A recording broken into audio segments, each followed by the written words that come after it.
Hola faraduleros, ¿cómo están? Me da muchísimo gusto, como siempre, recibirlos en un video más. El día de hoy vamos a recordar la historia de uno de los actores de cine mexicano más recordados. Uno de los actores que muchos lo tienen en su memoria, porque era el galán atípico en muchos sentidos y hacía unas películas muy peculiares. Hoy revisamos que fue del gran Valentín Trujillo. Acompáñame. Hoy recordamos a uno de los grandes ídolos del cine nacional, el destacado actor mexicano Valentín Trujillo, quien además fue director y pasó sus últimos años detrás de cámaras como productor y guionista. Fue también pionero de las fotonovelas. ¿Qué fue de Valentín Trujillo a continuación?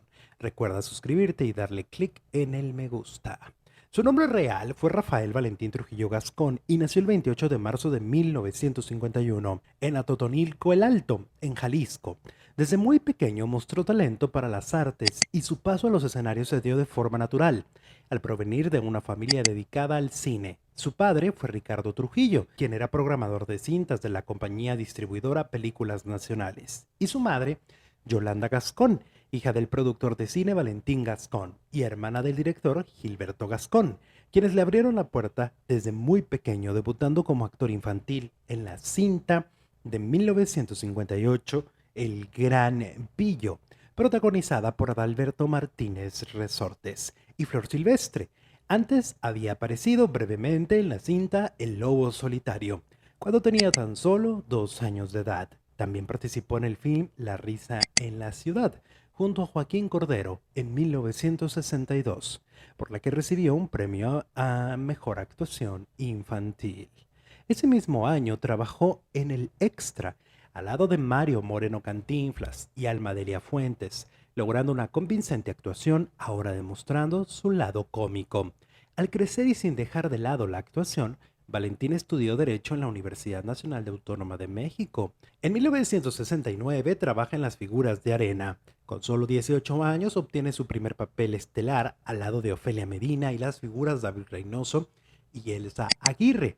Con esta cinta obtiene el reconocimiento público y inicia una serie de películas de corte juvenil y de rebelión adolescente, como en Ya somos hombres en 1970, junto a Lorena Velázquez y Chela Castro, Más allá de la violencia, junto a Alma Muriel, El ausente en 1973, una película de corte ranchero junto a Verónica Castro y Luis Aguilar, así como La otra virginidad, al año siguiente junto a Meche Carreño y Leticia Perdigón.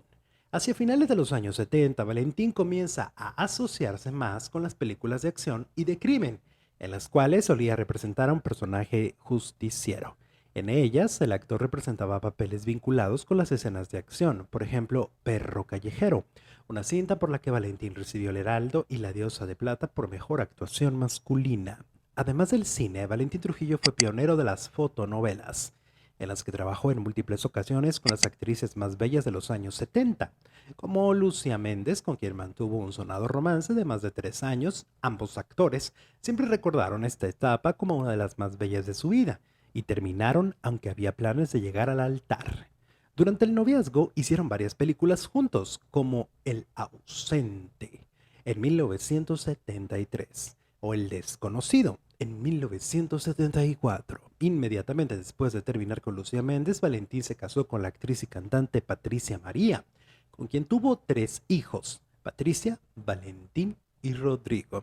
El matrimonio duró 20 años. Posteriormente se casaría con Scarlett Alvarado, con quien tuvo otro hijo, a quien llamaron Carlos Valentino. En televisión, Valentín debutó en la telenovela Pequeñeces en 1971, junto a Norma Lazareno y Sonia Furió. Luego, en 1975, trabajó en Mañana será otro día junto a Jacqueline Andere, Verónica Castro y Jorge Vargas. En los años 80 trabaja en Juana Iris junto a Victoria Rufo y Pedro Fernández. En realidad, su participación en televisión fue poca y no tan importante como su trabajo en el cine, en donde llegó a participar en más de 130 cintas y dirigir otras 20, además de otras tantas como productor, donde su trabajo más destacado fue producir la cinta de 1989, Rojo Amanecer, que llegó a ser censurada por el gobierno por tratar el tema de la masacre de Tlatelolco. Según testimonios del director Jorge Fons, tenían tan poco dinero para realizar la cinta que Valentín se animó a apoyarlos con una inversión cuando su presupuesto ya se había terminado. A partir de 1990, el actor deja de lado la carrera de actor para ponerse detrás de las cámaras y entrar de lleno a la dirección y producción. Luego de una época gloriosa en el cine, el actor se volvió reservado. Algunos llegaron a afirmar que padecía la enfermedad de Parkinson, versión que fue desmentida por su segunda y última esposa, Scarlett Alvarado. Lo cierto es que el actor tenía una enfermedad crónico-degenerativa que le complicó su vida y, por supuesto, su trabajo. Lamentablemente, el actor falleció de un infarto a la temprana edad de 55 años el 4 de mayo del 2006. Valentín Trujillo fue conocido por ser el gran héroe de acción de la pantalla mexicana, quien pasó los últimos años de su trayectoria detrás de cámaras. ¿Tú lo recuerdas? ¿Tú lo recuerdas? Bueno, si es así, deja un comentario, suscríbete a este canal donde todos los lunes tenemos un video nuevo para que tú te enteres que fue de algún famoso. Nos vemos en el próximo video.